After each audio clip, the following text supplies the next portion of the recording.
السلام علیکم پیارے بچوں اور دوستوں، میرے آج کی اس خوبصورت کہانی کا نام ہے دو دوست اور درخت کا سایہ۔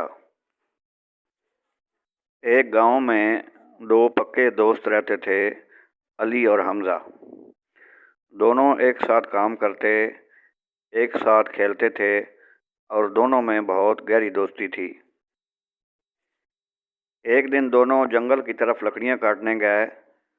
موسم بہت گرم تھا، سورج آگ برسا رہا تھا۔ وہ دونوں بہت تھک چکے تھے۔ کچھ دیر بعد انہیں ایک بہت بڑا درخت ملا جس کا بہت اچھا سایہ تھا۔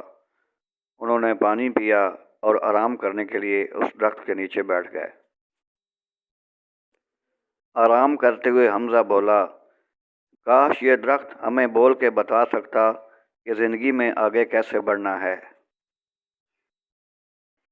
اس پر علی مسکرایا اور بولا، درخت بول تو نہیں سکتا مگر ہمیں بہت کچھ سکھا دیتا ہے۔ دیکھو، یہ ہمیں بغیر کسی لالچ کے ٹھنڈا سایہ دے رہا ہے۔ حمزہ نے پوچھا، اس سے ہمیں کیا سبق ملتا ہے؟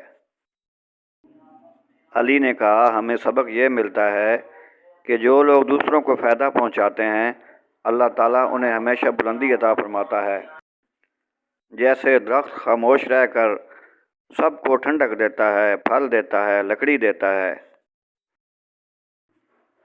ویسے ہی انسان کو دوسروں کے ساتھ بھی بھلائی کرنی چاہیے۔ حمزہ نے سر ہلایا اور کہا، سچ میں آج میں سمجھ گیا کہ اصل انسانیت دوسروں کی بھلائی کرنے میں ہے۔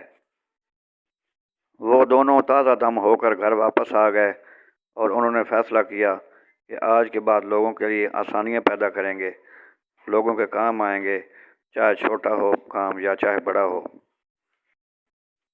پیارے دوستوں اور بچوں، میری آج کی کہانی کا سبق، نیکی چھوٹی ہو یا بڑی کبھی ضائع نہیں جاتی، اللہ اس کا اجر ضرور دیتا ہے۔